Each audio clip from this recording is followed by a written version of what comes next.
സ്വാഗതം. ഇന്ന് നമ്മൾ വളരെ ടേസ്റ്റി ആയിട്ടും അതുപോലെ തന്നെ ഹെൽത്തി ആയിട്ട് തയ്യാറാക്കാൻ പറ്റുന്ന ഒരു ഇഞ്ചിക്കറിയുടെ റെസിപ്പി ആയിട്ടാണ് വന്നിരിക്കുന്നത്. അപ്പോൾ ഓണം സ്പെഷ്യലായിട്ടാണ് നമ്മൾ ഈ ഒരു ഇഞ്ചിക്കറി തയ്യാറാക്കിയിരിക്കുന്നത്. അപ്പോൾ സദ്യയിലൊക്കെ ഒരു സൈഡ് ഡിഷായിട്ട് കഴിക്കാൻ പറ്റുന്നതാണ് ഈ ഒരു ഇഞ്ചിക്കറി. നമ്മൾ തിരുവനന്തപുരം സ്റ്റൈലിലാണ് ഈ ഒരു ഇഞ്ചിക്കറി തയ്യാറാക്കിയിരിക്കുന്നത്. അപ്പോൾ വളരെ എളുപ്പത്തിൽ തയ്യാറാക്കാൻ പറ്റുന്ന ഈ ഒരു ഇഞ്ചിക്കറി നിങ്ങൾ ഇതുവരെ ട്രൈ ചെയ്തിട്ടില്ലെങ്കിൽ ഇതൊന്ന് ട്രൈ ചെയ്ത ശേഷം ഫീഡ്ബാക്ക് തരാൻ മറക്കരുത്.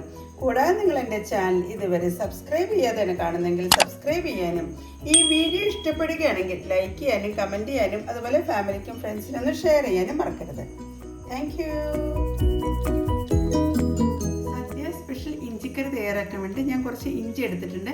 ഇത് നാടൻ ഇഞ്ചിയാണ്. നാടൻ ഇഞ്ചി വെച്ചിട്ട് തയ്യാറാക്കുമ്പോഴാണ് ഈ ഒരു ഇഞ്ചിക്കറിക്ക് ഒരു പ്രത്യേക ഒരു ടേസ്റ്റ് ഒക്കെ കിട്ടുന്നത്. അപ്പോൾ നിങ്ങളുടെ ഒരു ചൈന ഇഞ്ചി ആണെങ്കിൽ അതിന് അത്ര ഒരു ഫ്ലേവറൊന്നും കിട്ടുന്നതല്ല. നാടൻ ഇഞ്ചി വെച്ചിട്ട് വേണം ഈ ഒരു ഇഞ്ചിക്കറി തയ്യാറാക്കാൻ വേണ്ടി. ഞാനിപ്പോൾ ചെറിയൊരു ക്വാണ്ടിറ്റിയിലാണ് ഈ ഒരു ഇഞ്ചിക്കറി തയ്യാറാക്കുന്നത്. അപ്പോൾ അതിനുവേണ്ടി ഞാനിപ്പോൾ ഇത്രയും ഇഞ്ചിയാണ് എടുത്തിരിക്കുന്നത്. അപ്പോൾ നമുക്ക് ഈ ഇഞ്ചിയൊക്കെ ചെറുതായിട്ടാണ് സ്ലൈസ് ചെയ്തെടുക്കേണ്ടത്. വളരെ തിന്നായിട്ട് വേണം സ്ലൈസ് ചെയ്തെടുക്കാൻ. പിന്നെ വേണ്ടത് കൊച്ചുള്ളിയാണ്. ഞാനിവിടെ ഇപ്പോൾ ഒരു പിടി കൊച്ചുള്ളിയാണ് എടുത്തിരിക്കുന്നത്. ഇത് നമുക്ക് ചെറുതായിട്ട് തന്നെ സ്ലൈസ് ചെയ്തെടുക്കണം. പിന്നെ എടുത്തിരിക്കുന്നത് പച്ചമുളകാണ്. ഞാനിവിടെ ഇപ്പോൾ 4 പച്ചമുളകാണ് എടുത്തിരിക്കുന്നത്. നമ്മുടെ ഈ ഒരു ഇഞ്ചിക്കറിക്ക് പുളിയും മധുരവും എരിവും ഉപ്പും എല്ലാം ചേർന്നിട്ടുള്ള ഒരു കറിയാണ്. അതിനത് ഇഞ്ചിയെല്ലാം ഞാൻ സ്ലൈസ് ചെയ്തെടുത്തിട്ടുണ്ട്. ഈ ഒരു തിക്നെസ്സിലാണ് ഞാൻ ഇഞ്ചി സ്ലൈസ് ചെയ്തെടുത്തിരിക്കുന്നത്. ഇനി നമുക്കത് നന്നായി ഫ്രൈ ചെയ്തെടുക്കാം. ഇഞ്ചി ഫ്രൈ ചെയ്തെടുക്കുന്നതിന് വേണ്ടി ഞാൻ ഗ്രാനൈറ്റിൻ്റെ പാനാണ് വെച്ചിരിക്കുന്നത്. ഇതിലേക്ക് നമുക്ക് വെളിച്ചെണ്ണയാണ് ചേർക്കേണ്ടത്. ഞാനിപ്പോൾ ഇതിലേക്ക് 2 തവി വെളിച്ചെണ്ണയാണ് ചേർക്കുന്നത്. 2 തവി വെളിച്ചെണ്ണ ചേർത്തിട്ടുണ്ട്. വെളിച്ചെണ്ണ നന്നായി ചൂടായി വരുന്ന സമയത്ത് നമുക്കിതിലേക്ക് കട്ട് ചെയ്ത് വെച്ചിട്ടുള്ള ഇഞ്ചിയാണ് ചേർക്കേണ്ടത്. അതിനുശേഷം നമുക്ക് ഈ ഇഞ്ചി നന്നായി ഫ്രൈ ചെയ്തെടുക്കാം. കുറച്ച് സമയം എടുക്കുന്നതാണ് ഈ ഇഞ്ചി ഒന്ന് ഫ്രൈ ചെയ്തെടുക്കാൻ വേണ്ടിയിട്ട്. ഒരു മീഡിയം ടു ലോ ഫ്ലെയിമിലാണ് നമ്മളിപ്പോൾ ഫ്ലെയിം വെച്ചിരിക്കുന്നത്. നന്നായി മൊരിഞ്ഞ് വരുന്നവരെയാണ് നമുക്ക് ഇഞ്ചി ഫ്രൈ ചെയ്തെടുക്കേണ്ടത്. ഇഞ്ചി നമ്മൾ ഒട്ടിക്കിടക്കുന്നുണ്ടെങ്കിൽ അതെല്ലാം ഒന്ന് വേർതിരിച്ച് വെക്കണം. എങ്കിലാണ് നന്നായി ഫ്രൈ ആയി കിട്ടുള്ളൂ. ഇരുവശവും നന്നായി ഫ്രൈ ആവുന്നവരെയാണ് നമുക്കത് ഫ്രൈ ചെയ്തെടുക്കേണ്ടത്. ഈ ഇഞ്ചി ഇതുപോലെ ഫ്രൈ ചെയ്യുന്ന സമയത്ത് കിച്ചണിൽ നല്ലൊരു മണമായിരിക്കും വരുന്നത്. അങ്ങനത്തെ ഗോൾഡൻ കളർ ആയിരിക്കുന്ന ഇഞ്ചിയെല്ലാം നമുക്ക് എണ്ണയിൽ നിന്ന് എടുത്ത് മാറ്റാം. എല്ലാം ഗോൾഡൻ കളർ ആവുന്നവരെയാണ് നമുക്ക് ഫ്രൈ ചെയ്തെടുക്കേണ്ടത്. അത് നമ്മൾ ചേർത്തിട്ടുള്ള ഇഞ്ചിയൊക്കെ ഒരുവിധം നന്നായി ഫ്രൈ ആയി വന്നിട്ടുണ്ട്. നമുക്കിതെല്ലാം എണ്ണയിൽ നിന്ന് എടുത്ത് മാറ്റാം. ഈ ഒരു സെയിം എണ്ണയിലേക്ക് നമുക്ക് അരിഞ്ഞു വെച്ചിട്ടുള്ള കൊച്ചുള്ളി ചേർക്കാം. അങ്ങനെ നമ്മൾ ചേർത്തിട്ടുള്ള കൊച്ചുള്ളി നല്ല ഗോൾഡൻ കളർ ആവുന്നവരെയാണ് ഫ്രൈ ചെയ്തെടുക്കേണ്ടത്. ഇഞ്ചിക്കറിക്ക് ഒരു പ്രത്യേക ഒരു ടേസ്റ്റൊക്കെ നൽകുന്നത് ഇതുപോലെ കൊച്ചുള്ളി ഫ്രൈ ചെയ്ത് ചേർക്കുമ്പോഴാണ്. നല്ല ഗോൾഡൻ കളർ ആവുന്നവരെ നമുക്കിത് ഫ്രൈ ചെയ്തെടുക്കാം. നമ്മളിപ്പോൾ ഇതിനകത്ത് ഉപ്പൊന്നും ചേർത്തിട്ടില്ല. ഉപ്പ് ചേർക്കാതെയാണ് നമ്മൾ ഈ കൊച്ചുള്ളി ഫ്രൈ ചെയ്തെടുക്കുന്നത്. ഒട്ടും കരിഞ്ഞു പോകാതിരിക്കാൻ വേണ്ടിയിട്ട് ഇളക്കി തന്നെ ഫ്രൈ ചെയ്തെടുക്കാം. ഗോൾഡൻ കളർ ആവുന്ന സമയത്ത് നമുക്കിത് എണ്ണയിൽ നിന്ന് എടുത്ത് മാറ്റാം. അതിനകത്ത് നമ്മൾ ഫ്രൈ ചെയ്ത് വെച്ചിട്ടുള്ള കൊച്ചുള്ളി നല്ല ഗോൾഡൻ കളറായി വന്നിട്ടുണ്ട്. ഈ ഒരു രീതി ആവുന്നവരെ നമുക്ക് ഫ്രൈ ചെയ്തെടുത്താൽ മതി. ഇനി നമുക്കിതും എണ്ണയിൽ നിന്നും എടുത്ത് മാറ്റാം. ഇനി ഇത് ഇരുന്നിട്ടും ഒന്ന് മൊരിഞ്ഞ് കിട്ടുന്നതാണ്. അപ്പോൾ ഇത്രയും വരെ മൊരിച്ചെടുത്താൽ മതി. പിന്നെ ഈ ഒരു ഇഞ്ചിക്കറിക്ക് വേണ്ടിയിട്ട് നമ്മൾ ചേർക്കുന്നത് വാളംപുളിയാണ്. അപ്പം ഞാനിപ്പോൾ ഒരു നാരങ്ങ വലുപ്പത്തിലുള്ള വാളംപുളിയാണ് എടുത്തിരിക്കുന്നത്. ഇത് നമുക്കൊന്ന് പിഴിഞ്ഞെടുക്കേണ്ടതുണ്ട്. വാളംപുളി പിഴിഞ്ഞെടുക്കുന്നതിന് വേണ്ടിയിട്ട് ഒരു ഇളം ചൂടുവെള്ളമാണ് ചേർക്കുന്നത്.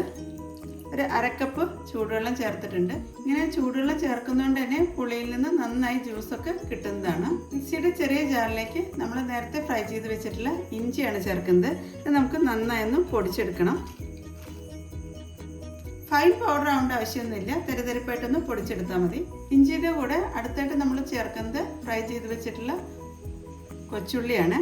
ഇത് നമുക്ക് ഒന്ന് പൊടിച്ചെടുക്കേണ്ടതുണ്ട്. അപ്പോൾ ഒരുമിച്ച് തന്നെയാണ് ഇഞ്ചിയും അതുപോലെ തന്നെ കൊച്ചുള്ളിയും പൊടിച്ചെടുക്കുന്നത്. ഇനി നമുക്ക് തരിതരിപ്പായിട്ടൊന്ന് പൊടിച്ചെടുക്കാം. അതിനെന്താ നമ്മൾ ഇഞ്ചിയും അതുപോലെ തന്നെ കൊച്ചുള്ളിയാണ് തരിതരിപ്പായിട്ടൊന്ന് പൊടിച്ചെടുത്തിരിക്കുന്നത്. ഇനി നമുക്ക് ഇഞ്ചിക്കറി എങ്ങനെ തയ്യാറാക്കുന്നതെന്നുള്ളത് നോക്കാം. അതായത് ഇഞ്ചിക്കറി തയ്യാറാക്കാൻ വേണ്ടിയിട്ട് ഇഞ്ചി ഫ്രൈ ചെയ്തതിൽ നിന്നും 1 ടേബിൾ സ്പൂൺ എണ്ണയാണ് എടുത്തിരിക്കുന്നത്. എണ്ണ നന്നായി ചൂടായി വരുന്നവരെ നമുക്കൊന്ന് വെയിറ്റ് ചെയ്യാം. എണ്ണ ചൂടായി വരുന്ന സമയത്ത് നമുക്കിതിലേക്ക് 1/2 ടീസ്പൂൺ കടുകാണ് ചേർക്കുന്നത്. കടുക് പൊട്ടുന്ന സമയത്ത് ഒരു 1/4 ടീസ്പൂൺ ഉലുവയും കൂടി ചേർക്കാം. നമ്മൾ ചേർക്കുന്നത് അരിഞ്ഞ് വെച്ചിട്ടുള്ള പച്ചമുളകാണ്. അതിൻ്റെ കൂടെ തന്നെ എടുത്ത് വെച്ചിട്ടുള്ള കറിവേപ്പിലയും കൂടി ചേർക്കുന്നുണ്ട്. അതിനകത്ത് പച്ചമുളകും ചേർത്ത ശേഷം പിന്നെ ഞാൻ ഫ്ലെയിം ഓഫ് ചെയ്തിട്ടുണ്ട്. ഇനി നമുക്ക് ഇതിലേക്ക് പൊടികളാണ് ചേർക്കേണ്ടത്. ഞാനിവിടെ ഇപ്പോൾ ഒരു 1/4 ടീസ്പൂൺ മഞ്ഞൾപ്പൊടിയാണ് ചേർക്കുന്നത്. ഒന്നുമില്ലെങ്കിൽ ഫ്ലെയിം കുറച്ച് വെച്ചിട്ട് പൊടികൾ ചേർക്കാം. ഞാനിപ്പോൾ ഇതിലേക്ക് ഒരു 1/2 ടീസ്പൂൺ കാശ്മീരി ചില്ലി പൗഡറാണ് ചേർക്കുന്നത്. ഇനി നമുക്ക് ഫ്ലെയിം ഒരു ലോ ഫ്ലെയിമിലേക്ക് മാറ്റിയ ശേഷം വേണം ഈ പൊടികളൊന്ന് റോസ്റ്റ് ചെയ്തെടുക്കാൻ. അതിനത് മഞ്ഞൾപ്പൊടിയും അതുപോലെ തന്നെ മുളക് പൊടിയാണ് ജസ്റ്റ് എണ്ണയിലൊന്ന് റോസ്റ്റ് ചെയ്തെടുക്കുന്നത്. കരിഞ്ഞു പോകരുത്, അതുകൊണ്ടാണ് നമ്മൾ ഫ്ലെയിം ഓഫ് ചെയ്ത ശേഷം പൊടികളൊക്കെ ചേർത്തത്. ഈ ഒരു രീതി ആവുന്ന വരെ നമുക്ക് റോസ്റ്റ് ചെയ്തെടുത്താൽ മതി. മുളക് പൊടിയുടെയും പച്ചമുളകിൻ്റെയും ഒക്കെ എണ്ണം ഓരോരുത്തരുടെ എരിവിനനുസരിച്ച് കൂട്ടും കുറയ്ക്കുകയൊക്കെ ചെയ്യാവുന്നതാണ്. അങ്ങനത്തെ പൊടിയൊക്കെ നന്നായി മൊരിഞ്ഞ് വരുന്നവരെയാണ് നമ്മളൊന്ന് ഇളക്കി യോജിപ്പിക്കേണ്ടത്. ഇനി നമ്മൾ ഇതിലേക്ക് ചേർക്കേണ്ടത് പുളിവെള്ളമാണ്. ഇത് നമുക്കൊന്ന് പിഴിഞ്ഞ് അരിച്ച ശേഷം ചേർക്കാം. അങ്ങനത്തെ നമ്മൾ ചേർത്തിട്ടുള്ള പുളിവെള്ളമൊക്കെ ഒന്ന് ചെറുതായിട്ടൊന്ന് തിളയ്ക്കാൻ തുടങ്ങിയിട്ടുണ്ട്. ഈ ഒരു സമയത്ത് നമുക്ക് ഇതിലേക്ക് ഇനി ഉപ്പും അതുപോലെ തന്നെ പൊടിച്ചു വെച്ചിട്ടുള്ള ഇഞ്ചിയും ചേർക്കാം. ഞാനിപ്പോൾ ഇതിലേക്ക് ഉപ്പാണ് ചേർക്കുന്നത്.